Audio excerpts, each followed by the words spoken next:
Soy muy políticamente incorrecto, ¿verdad? Probablemente tú sería algo.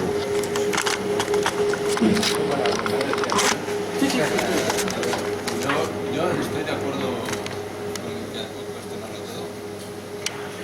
Esto es una frase. No te digo ni yo, imagínate.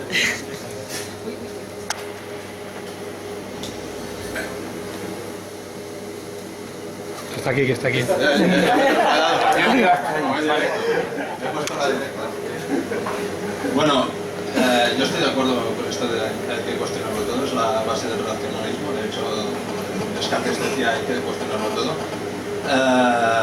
Enfrente de Tertulio, que decía creo porque tengo fe, que es la base del misticismo. Entonces, solo haría dos objeciones, bueno, aparte de lo del referéndum, que creo que en cuestiones generales a veces sirve, pero digo a veces porque tiene también su instrumentalización política, pero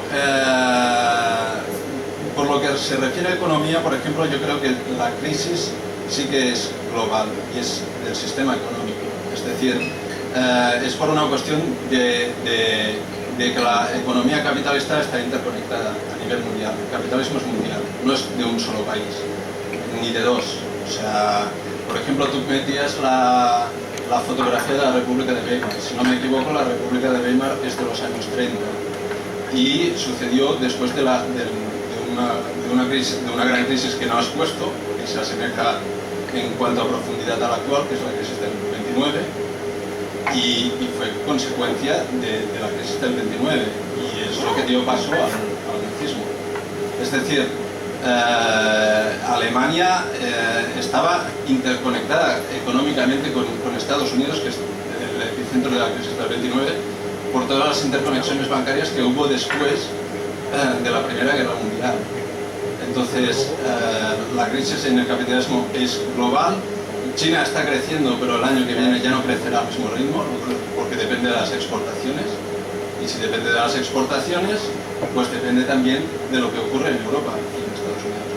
Bueno, dicho eso, también me gustaría decir, otra objeción es que ya puestos a poner nombre, ponemos el nombre correcto, bueno, el nombre correcto, vamos a decir, el nombre que siempre, o que se ha tergiversado las cosas. Para mí, que la República, o sea, que la crisis del capitalismo llevara al nazismo es un ejemplo de materialismo, pero no de materialismo entendido como el materialismo que entiende todo el mundo, que es una persona muy avariciosa, sino el materialismo entendido como que las condiciones materiales son los que están en la raíz, en última instancia, de los fenómenos sociales. Te respondo rapidísimamente. Uno, el referéndum es magnífico, es una de las formas más importantes que tiene la democracia y que tenemos de adquirir soberanía. Dije yo que no nos han quitado la soberanía que teníamos, sí nos han quitado parte. Pero la historia del ser humano es la lucha porque los que estamos abajo ganemos más soberanía, que no nos esclavicen por deudas, por ejemplo, o que no nacer esclavos. Sí, ganar soberanía ha sido una lucha de la sociedad. Dos cosas, lo siento, no quiero hablar de esta crisis porque creo que nos podemos enredar en una situación muy complicada, pero sí no me puedes decir que la República de Weimar, que la crisis económica de la República de Weimar se debe a la crisis del 29. La crisis económica de Alemania se produce a raíz de los tratados de Versalles, que le obligan a pagar todo lo que se gastó en la Primera Guerra Mundial, absolutamente todo lo que se gastó en la Primera Guerra Mundial. Filósofos como Bertrand Russell dijeron: se están pasando con los tratados de Versalles.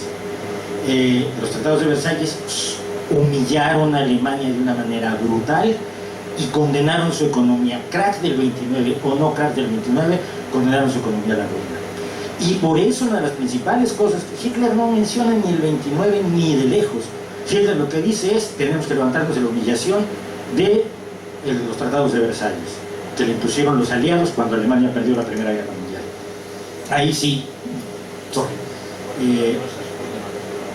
Luego, yo entiendo que todos podamos tener distintas ideas respecto al capitalismo. Yo la verdad es que después de 150 años de anuncio de su muerte inminente, me empieza a pasar con él como con Fidel Castro.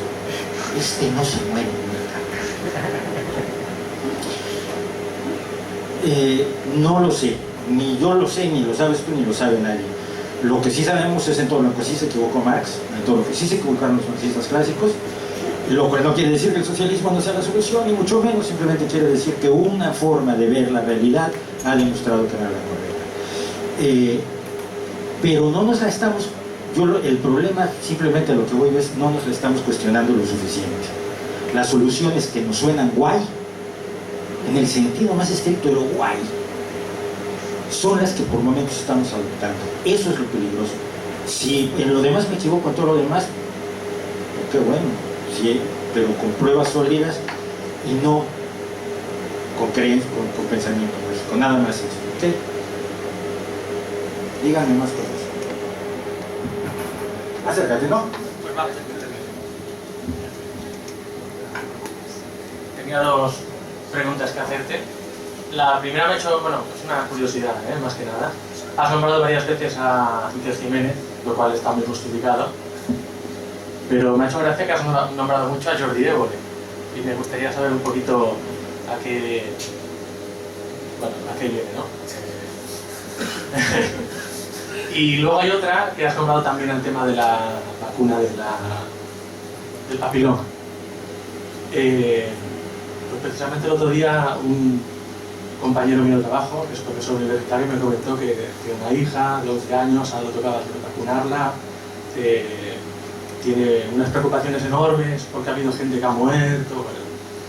Entonces, bueno, supongo que debe ser un tema. Yo no tengo hijos, debe ser un tema que es candente ahora, suficiente para que lo hayas nombrado, ¿no? Bueno, me gustaría poder hablar también sobre ese tema. Él se ha molestado incluso claro, es profesor universitario, tiene acceso a bases de datos de artículos, se ha mirado, bueno, ha hecho una búsqueda enorme de información, me comentaba que realmente es una vacuna sobre la cual no hay datos realmente fiables o verídicos, que hay mucha manipulación. Bueno, ya comentarás tú lo que... ¿De veras quieres que me meta con lo de Jordi Évole? Es una opinión política, joder. Soy periodista. Quizás más que ninguna otra cosa en el mundo soy periodista. Y por lo tanto tiendo a admirar mucho a grandes periodistas. Uno de los más grandes periodistas que hay en este momento es Louis Theroux, hijo del novelista Paul Theroux. Louis Theroux es un periodista de la BBC de Londres que está haciendo los reportajes a fondo más violentos del mundo. Habrás oído alguno. Por ejemplo, se fue con la familia esta de tíos que se manifiestan cuando muere un soldado estadounidense y dice Dios odia a los Estados Unidos, con pancartas de colores, la iglesia de Westboro, y que es solo una familia, y Dios odia a los gays, y Dios odia a Estados Unidos, y son gente que, joder, va a los funerales a tocarle los cojones al personal de mala manera. Lo he visto haciendo entrevistas con niños autistas, con un nivel de capacidad de empatía, de profundidad, de gran periodismo,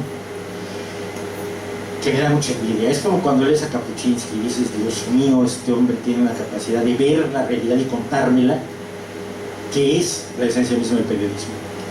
La imagen de Paul Theroux, mal afeitado, con gafitas, la retoma un señor llamado Jordi Évole, hace los mismos reportajes que ya hizo en Estados Unidos. Todos los reportajes que hizo en Estados Unidos ya los había hecho Louis Theroux, y a mí me parece que es un sujeto que no profundiza.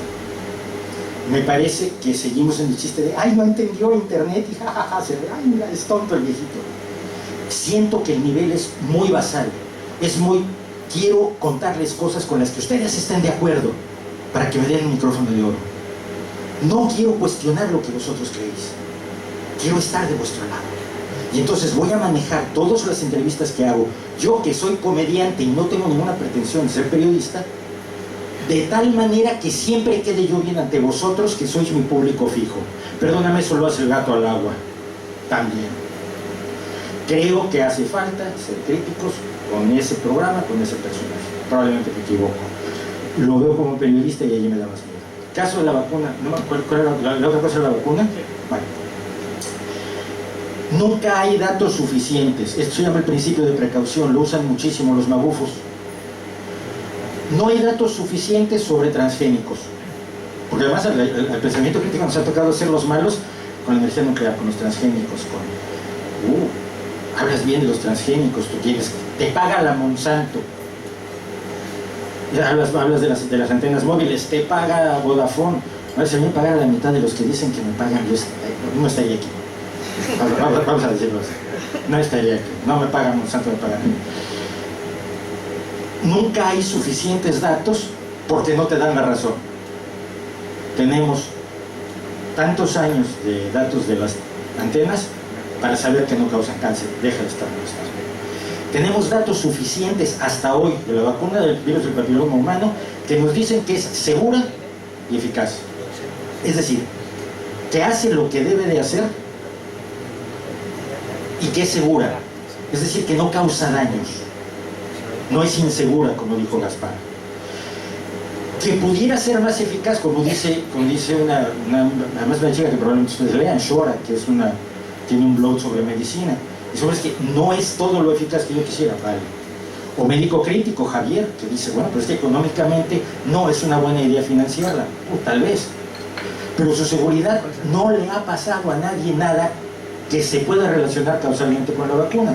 Lo que pasa es que una cantidad de personas se van a morir todos los días, y con que una de esas personas se muere 10 minutos después que le pusieron la vacuna, el pensamiento mágico genera una relación causal. Lo mató la vacuna. El pensamiento racional pregunta de qué murió. Cuando la conclusión viene antes que el análisis, entonces hemos metido la pata. Eso me pasa mucho con Jordi Évole. Ya tiene la conclusión. Véanlo mañana. Mañana os importa mucho aquí el programa. Va a estar con Artur Mas. Véanlo. Él tiene las conclusiones y luego va y busca cómo sustentar esas conclusiones. Es pensamiento mágico. Pensamiento racional es, mira, me puede sonar raro, pero dame datos, dame información. Los escépticos estuvimos al frente, y hay que recordarlo, al frente de la duda sobre el cambio climático. No suena racional. A ver, espera, no hay datos suficientes. Y durante 10 años que yo recuerde, muchos blogueros y muchos estudiosos y muchos conocidos escépticos dijeron lo del cambio climático, y luego dijeron, bueno, lo del cambio climático sí. ¿Por qué? Porque ya hay datos suficientes. Los pitufos. El nivel antropogénico del cambio climático, pues ahí está más difícil la cosa. Pero seamos racionales. ¿Qué tal? Lo más razonable es suponer que una parte del cambio climático tiene una base antropogénica. Por lo tanto, disminuir las emisiones de gases invernaderos es razonable, aparte que conlleva otros beneficios. Entonces, aceptamos la existencia del cambio climático y además aceptamos que es necesario tomar una serie de acciones que reducirían la componente antropogénica de existir. Entonces alguien dice, pero es que has cambiado de opinión. Sí, eso es lo que hace la ciencia. Eso es lo que hace el pensamiento racional. No sabemos, lo comentábamos antes de empezar por aquí, no estamos educados a decir, puta, me equivoqué. Estaba yo mal, lo siento, cambio mi posición. Estamos vendidos a la idea de que nuestra idea es la buena. Otra vez, lo mundial que nos toca cerca es más mundial. Parte del pensamiento crítico es decir, si los datos me demuestran que los chakras existen, pues los chakras existen. Y quedaré como un imbécil por haber dicho que dudaba de ellos. Pero es que hasta hoy no hay datos. Hasta hoy no hay datos de que la homeopatía cure o que el agua tenga memoria. El otro día estaba yo pensando, por cierto, ¿se da cuenta que purificar el agua no serviría si funcionara la homeopatía? Todos los sistemas de purificación de agua lo que harían sería potenciar todo lo que ha tenido el agua a lo largo de 2.000 millones de años dentro. Ideas que se me ocurren. Es decir, si no tengo datos suficientes no lo puedo aceptar. Y esto se aplica absolutamente a todo. En el caso de la vacuna del VPH, conforme han pasado los años, sí, hombre, las compañías farmacéuticas hicieron mucho marketing con ello. Sorpresa. Compañías farmacéuticas que viven ¿Y qué esperabas que hicieran? Oye, te vengo a vender una mierda que te puede matar. No, pero además son las empresas más controladas que tenemos a nivel mundial. A nadie cuidamos más que a las farmacéuticas y a las compañías de alimentos, que nos tratan de meter goles, por supuesto, para eso están allí. Hay señores a los que les pagan un dineral, para que, pues no funciona mucho, pero no te va a matar y nosotros ganamos dinero con eso, sí. Pero hay gente que la critica. Y justificarlo todo es que tiene una motivación económica, ya. Y tú también. A ver, aquí, ¿quién trabaja gratis?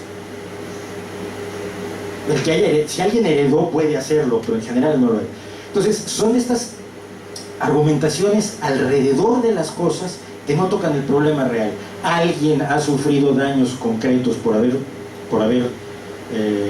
haberse administrado la vacuna del VPH? No. ¿Tiene una cierta utilidad para disminuir el riesgo de lesiones precancerígenas en el cérvix del útero? Sí. ¿Evita el cáncer? No. Algunos casos sí. Quizás solo un 20%. Si alguna de ustedes, chicas, está en ese 20%, supongo que se sentirá ligeramente agradecida por la existencia de la vacuna. Pero ese de no estoy lo suficientemente seguro, no hay datos suficientes de que los transgénicos no hagan daño. 25 años y no ha pasado nada. Hombre, cierta certeza te da. Igual mañana nos morimos todos, pero cierta certeza te da el que todas esas afirmaciones no se hayan podido comprobar al paso de los años y los argumentos sean los mismos. Entonces eso es lo mismo que pasa con los ovnis. Te repiten los mismos argumentos una y otra vez. El error no está en el argumento, el error está en la forma de pensar y en la forma de apreciar esos argumentos. Perdón por el rollo, sigan. Tengo demasiado rollo, lo reconozco, perdón.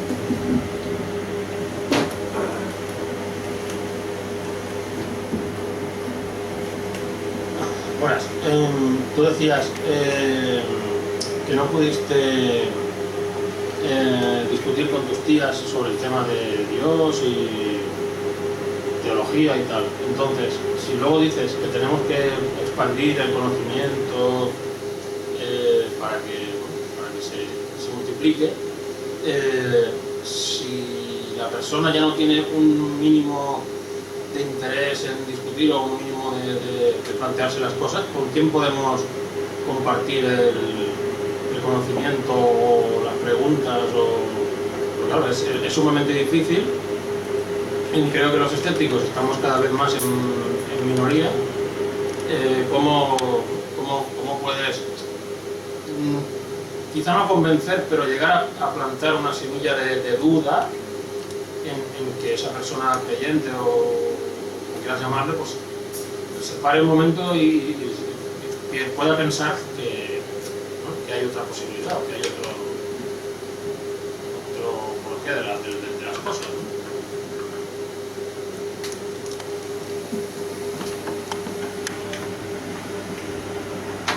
Sí. Por ejemplo, en el caso de la religión directamente, que no me quiero meter demasiado en ello, es luchando porque en las escuelas no se impartan clases de religión. Es fundamental. Algo que dice con mucha inteligencia Dawkins es eso de, es un niño cristiano, es un niño musulmán, es una gilipollez del tamaño del mundo. Los niños no nacen cristianos, no nacen musulmanes, no nacen racistas, no nacen sexistas. Esto se hace con la educación. Entonces el primer punto en ese caso es la educación. Pero en lo demás hay una época crítica en nuestra vida. Tenemos 16, 17, 18 años, 15, 14 quizás. Queremos entender las maravillas del mundo.